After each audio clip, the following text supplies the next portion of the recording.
Bonjour à toi. Installe-toi confortablement. Aujourd'hui, je vais te raconter l'histoire de Françoise, une patiente qui est arrivée au cabinet avec une prise de sang qui faisait vraiment peur à son médecin.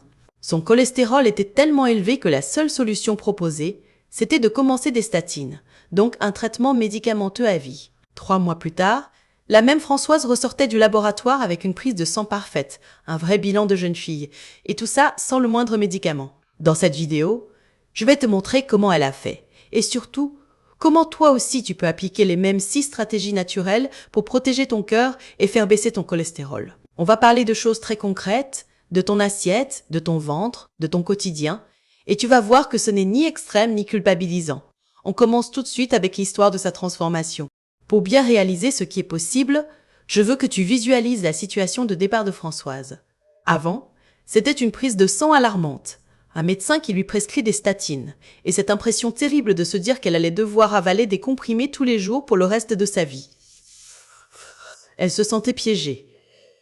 3 mois plus tard, l'histoire n'avait plus rien à voir. Elle avait mis en place quelques changements alimentaires, ciblés, de nouvelles habitudes très simples, mais appliquées avec régularité, et nous avions fait un vrai suivi, sérieux mais bienveillant. Résultat, la prise de sang est devenue impeccable, plus aucun médicament, et une sensation de santé retrouvée, autant dans son corps que dans sa tête.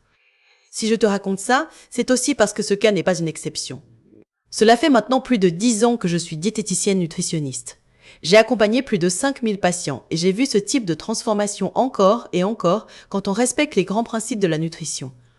Tu peux tout à fait en profiter toi aussi, à condition de comprendre ce qui se joue avec le cholestérol.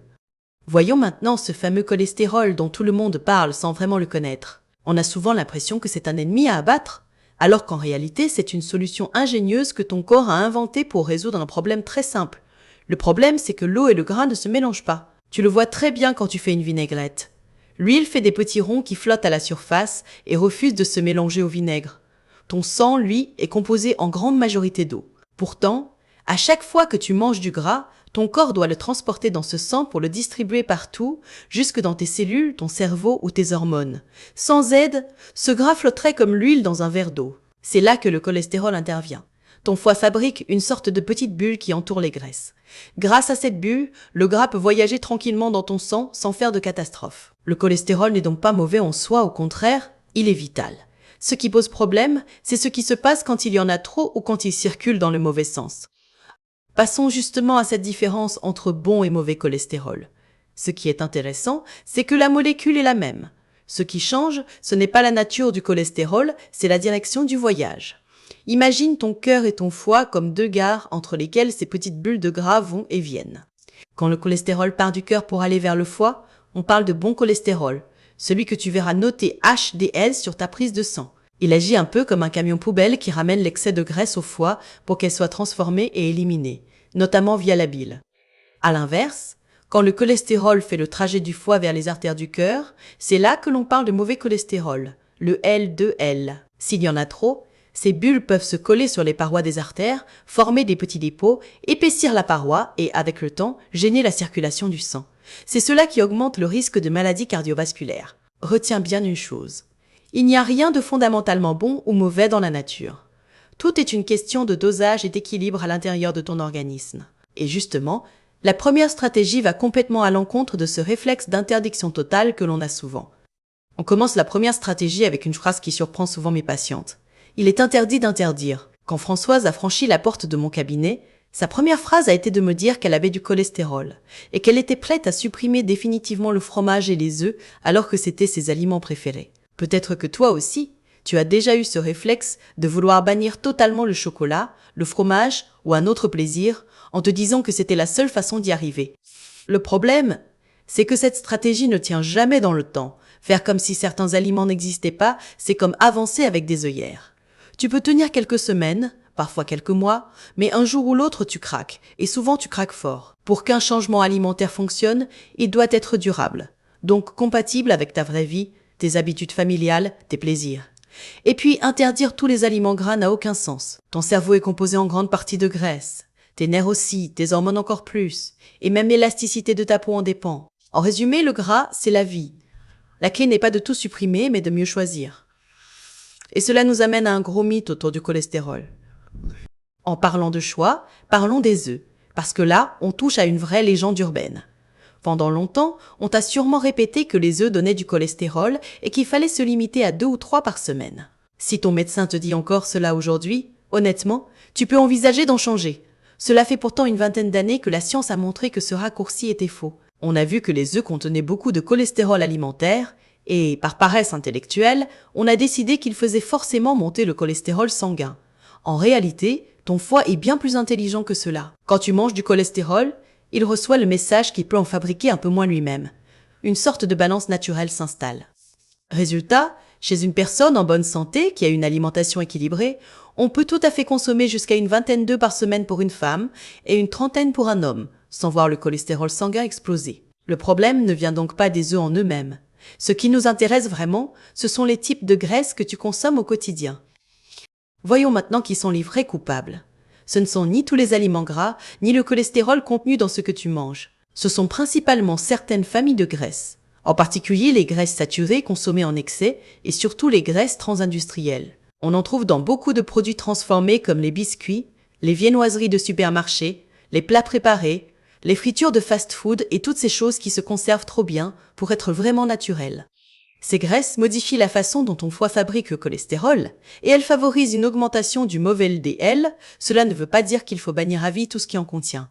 Encore une fois, ce serait irréaliste. L'objectif, c'est de diminuer leur fréquence, de privilégier la qualité et d'augmenter en parallèle les bonnes graisses. Tu dois garder à l'esprit que sans gras de qualité, ton corps ne peut pas bien fonctionner, ni ton cerveau, ni tes hormones, ni ta peau. La stratégie suivante consiste donc à remettre les bonnes graisses au cœur de ton assiette. Passons à la deuxième stratégie qui est de privilégier les bonnes graisses. Souvent, quand on t'annonce un problème de cholestérol, tu entends surtout le mot interdiction et tu passes en mode régime sec. En réalité, pour protéger ton cœur, tu as besoin de gras, mais de gras malins, de gras qui travaillent pour toi et pas contre toi. C'est ce que j'ai expliqué à Françoise. Plutôt que de se battre contre le gras en général, nous avons appris à choisir ceux qui allaient l'aider à faire baisser son mauvais cholestérol et à protéger ses artères. Tu vas voir qu'il ne s'agit pas de plats tristes, mais au contraire d'aliments gourmands et très rassasiants. Au centre de cette stratégie, il y a les oméga 3, qui sont un peu les super-héros des graisses. Ils ont un double effet particulièrement intéressant pour toi. D'abord, ils contribuent à faire baisser le mauvais cholestérol circulant dans ton sang. Ensuite, ils aident tes artères à rester souples, un peu comme des tuyaux flexibles plutôt que rigides. Si un peu de cholestérol se dépose, la paroi reste capable de se tordre, de s'adapter, ce qui limite le risque de bouchons solides. Concrètement, tu trouves ces oméga 3 en grande quantité dans les poissons gras comme le saumon, le maquereau, la sardine, la truite ou le thon, mais aussi dans certains fruits de mer comme les moules ou les bulots. Tu en trouves également dans les fruits à coque, par exemple les noix, les noisettes, les amandes ou les pistaches. Les huiles de lin, de noix ou de colza en apportent aussi beaucoup quand tu les utilises crues dans tes vinaigrettes. L'idée, ce n'est pas de manger toujours la même chose, mais au contraire de varier pour profiter de tous ces bienfaits. Pour que tout cela fonctionne dans la vraie vie, il faut aussi apprendre à cuisiner intelligemment. Avec Françoise, nous avons beaucoup travaillé là-dessus. Elle avait pris l'habitude de cuisiner presque tout au beurre. Non pas parce que c'était un immense plaisir pour elle, mais simplement parce qu'elle avait toujours fait comme ça. Nous n'avons pas touché à son petit plaisir du matin, ces tartines avec un peu de beurre cru, qui comptaient vraiment pour elle. En revanche, pour la cuisson, nous avons basculé progressivement vers l'huile d'olive, de préférence une huile d'olive vierge, obtenue par première pression à froid, et nous l'avons utilisée pour la grande majorité des plats à la poêle ou au four. Ce simple changement de matière grasse dans la cuisine permet déjà de diminuer la part de graisses saturées défavorables et d'augmenter les graisses protectrices. Un point important aussi, je déconseille les margarines enrichies en oméga 3 artificielles. Cela reste un produit industriel avec des graisses modifiées qui n'apportent pas les mêmes bénéfices que les oméga 3 naturellement présents dans les aliments. Le marketing te fait croire qu'il protège ta santé, alors qu'en réalité, il protège surtout le chiffre d'affaires de la marque. Nous allons maintenant passer à la troisième stratégie, qui est de fuir autant que possible les produits industriels. Ne t'inquiète pas. L'idée n'est pas d'être parfaite, mais de comprendre pourquoi ces aliments posent un vrai problème pour ton cholestérol. Quand tu compares un plat préparé acheté tout fait et le même plat cuisiné maison, tu retrouves presque toujours plus de sucre ajouté, plus de sel et surtout plus de mauvaise graisse dans la version industrielle. Même chose pour les biscuits, les barres céréalières, les viennoiseries sous plastique et les encas tout prêts. Ils sont conçus pour être ultra gourmands et se conserver longtemps, pas pour prendre soin de ton cœur. Moins tu laisses ce type de produit entrer chez toi, moins ton foie sera obligé de gérer un excès de graisse de mauvaise qualité. La bonne nouvelle, c'est que l'on peut garder les moments de plaisir tout en changeant la façon de les préparer, et c'est exactement ce que nous avons fait pour le goûter de Françoise. Françoise a des petits-enfants qu'elle garde souvent après l'école, et elle adorait partager avec eux un goûter vers la fin d'après-midi. Le problème, c'est que ce goûter se résumait souvent à des gâteaux industriels. Pour rien au monde, elle ne voulait abandonner ce moment de partage, ce que je comprends totalement. Plutôt que de tout supprimer, nous avons cherché des alternatives. Elle s'est mise à préparer des cakes maison, des banana breads, des petits cookies avec de la farine complète et des graisses de meilleure qualité. C'était tout aussi gourmand, mais bien plus équilibré. Je lui ai aussi donné une astuce anti-cholestérol que je transmets maintenant à toutes mes patientes. Quand tu manges du sucre ou un aliment potentiellement riche en mauvaise graisse, évite de le consommer seul. Associe toujours ce plaisir à une source de protéines, par exemple un yaourt nature, un verre de lait, un œuf à la coque, et à des fibres comme un fruit frais ou une poignée de fruits à coque. Ce mélange ralentit l'absorption du sucre et des graisses, diminue leur impact sur ton métabolisme et limite la fabrication de mauvais cholestérol par ton foie. Pour un goûter, un yaourt, un fruit et un petit gâteau maison, c'est déjà une combinaison très protectrice. On en arrive logiquement à la 4e stratégie, qui consiste à multiplier les fibres. Les fibres, ce sont un peu tes alliés invisibles. Tu ne les vois pas. Tu ne les digères pas vraiment, mais elles travaillent pour toi du début à la fin de ta digestion. On les trouve surtout dans les végétaux. Imagine une amande complète que tu croques. Parfois, tu sens de tout petits fils coincés entre tes dents. C'est exactement cela, une fibre. Dans ton tube digestif, ces fibres vont gonfler, ralentir le passage des sucres et des graisses, nourrir les bonnes bactéries de ton intestin et aider une partie du cholestérol à être éliminée au lieu de rester en circulation dans ton sang. Avec Françoise, nous avons posé une règle très simple qu'elle a fini par connaître par cœur. Chaque prise alimentaire doit contenir des fibres. À partir du moment où tu retiens cela, tu tiens une des clés les plus efficaces pour faire baisser naturellement ton cholestérol. Je vais t'aider à visualiser ce plan fibre sur une journée complète. Le matin, commence par une portion de fruits, environ l'équivalent d'une petite poignée, en privilégiant des fruits de saison qui ont eu le temps de mûrir correctement. À midi, assure-toi qu'il y a une bonne portion de légumes dans ton assiette, au moins l'équivalent d'une belle tasse bien remplie. Et si tu peux garder des morceaux entiers plutôt que de tout mixer en soupe, c'est encore mieux pour les fibres. En milieu d'après-midi, reprends un fruit, si possible différent de celui du matin pour varier les apports. Le soir, de nouveau des légumes, crus ou cuits, et de temps en temps un fruit en dessert sur l'un des 2 repas principaux. Au total, on arrive facilement à environ un demi-kilo, voire un peu plus de végétaux par jour. Ce qui est idéal pour ton cholestérol, mais aussi pour ton transit, ton énergie et ta satiété. En parallèle, tu peux remplacer une partie de tes féculents par des versions complètes ou semi-complètes, comme le pain complet, le riz brun ou les pâtes complètes. Ils apportent eux aussi une dose intéressante de fibres supplémentaires. Toutes ces petites décisions mises bout à bout font une énorme différence sur la quantité de cholestérol que ton foie fabriquera au quotidien. Maintenant que l'on a parlé de ce que tu mets dans ton assiette, on va aborder la 5e stratégie qui consiste à prendre soin de ton ventre. Quand j'ai fait l'analyse de Françoise, c'est-à-dire la série de questions détaillées au début de la consultation, elle m'a parlé de son cholestérol bien sûr, mais aussi de ses soucis de transit. Elle se plaignait de ballonnements, de constipation régulière et d'un ventre souvent douloureux. Dans ma tête, cela a immédiatement allumé une petite alarme. Très souvent, un transit perturbé cache un déséquilibre de la flore intestinale, ce que l'on appelle aujourd'hui le microbiote. Et l'on sait maintenant que ce microbiote joue un rôle direct sur la façon dont ton foie fabrique le cholestérol. Prendre soin de ton ventre, ce n'est donc pas seulement une question de confort digestif, c'est aussi une stratégie cardiovasculaire. Pour que tu comprennes bien, imagine ton intestin comme un immense jardin intérieur. Il est peuplé de milliards de bactéries qui, pour la plupart, te rendent service. On les appelle parfois les bactéries probiotiques. Elles se nourrissent en grande partie des fibres dont nous avons parlé juste avant. Quand tu en consommes suffisamment, ces bactéries sont bien alimentées. Elles se multiplient et font correctement leur travail de protection. Quand il y a trop peu de fibres ou trop d'aliments irritants, ce jardin intérieur s'appauvrit, certaines espèces disparaissent, d'autres prolifèrent et le message envoyé à ton foie change. Les études montrent qu'un microbiote déséquilibré peut augmenter la fabrication de mauvais cholestérol. Avec Françoise, nous avons donc combiné plusieurs choses. D'abord, augmenter progressivement les fibres, mais en respectant sa tolérance personnelle. Certains aliments de la famille des choux ou les poivrons, par exemple, peuvent être mal supportés chez certaines personnes. Ensuite, nous avons mis en place une courte cure de probiotiques de bonne qualité pour l'aider à reconstruire une flore plus robuste. Ce type de complément doit s'inscrire dans la durée, avec un mode de vie adapté, sinon l'effet s'éteint dès que la cure s'arrête. Et si malgré tous les troubles digestifs persistent, il ne faut pas hésiter à consulter un professionnel pour aller plus loin et vérifier s'il n'y a pas une autre cause, comme une forte acidité intestinale. Il nous reste enfin la 6e stratégie, et elle est incontournable pour ton cholestérol comme pour ta santé en général. Il s'agit de l'activité physique. Quand Françoise m'a décrit ses journées, le constat était clair. Elle avait travaillé des années assise derrière un bureau. Une fois à la retraite, sa passion principale était la lecture, encore une activité très sédentaire. Elle sortait bien ses petits chiens, mais c'était de minuscules compagnons qui n'avaient pas besoin de longues promenades. Autrement dit, elle bougeait très peu. Si tu te reconnais là-dedans, sache que la sédentarité augmente fortement le risque d'avoir trop de cholestérol dans le sang. Et, en plus, fragilise ton cœur, puisqu'il n'est presque jamais sollicité. Le but n'est pas de te transformer en sportif de haut niveau, mais de remettre du mouvement dans ta vie pour que ton corps puisse utiliser les graisses que tu manges comme carburant au lieu de les stocker ou de les laisser tourner dans ton sang.